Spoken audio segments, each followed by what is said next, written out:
தாங்கள் பேரவைத் தலைவராக ஒருமனதாக தேர்ந்தெடுக்கப்பட்டுள்ளீர்கள்.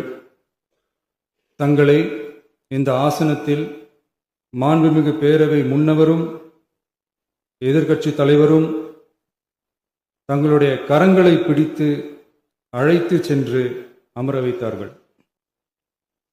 இந்த சம்பிரதாயம் எப்படி வந்தது என்று சொன்னால் சுவாரஸ்யமாக இருக்கும். பெரிய வரலாறு சம்பவத்தில் உள்ளது.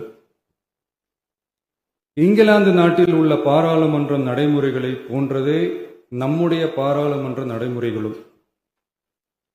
மன்னராட்சி இருந்த காலத்திலேயே அங்க பாராளுமன்றம் இயங்கியுள்ளது.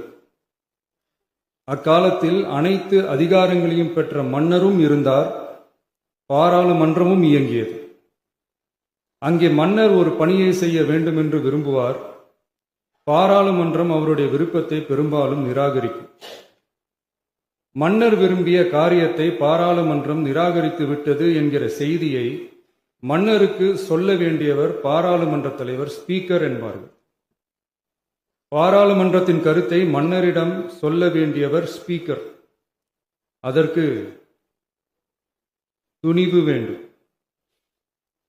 சில பணிகளை செய்வதற்குத்தான் பாராளுமன்றத்தின் அனுமதி வேண்டுமே தவிர அந்த ராஜ்யத்தில் உள்ள எந்த பிரஜைக்கும் மரண தண்டனை விதிக்கும் அதிகாரம் மன்னருக்கு உண்டு.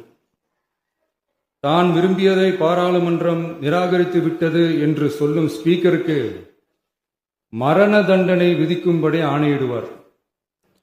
தலையை வெட்டி விடுங்கள் என்று ஆணையிடுவார்கள்.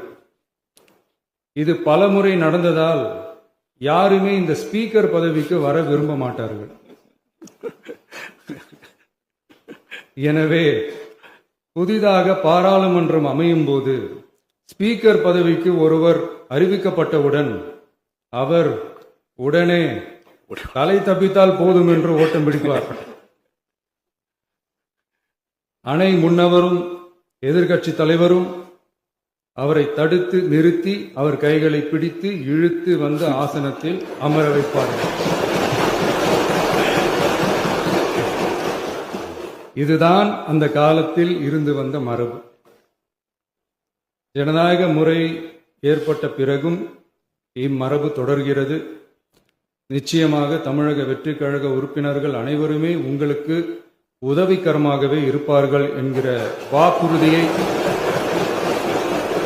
இந்நேரத்தில் அளிக்க விரும்புகிறேன்.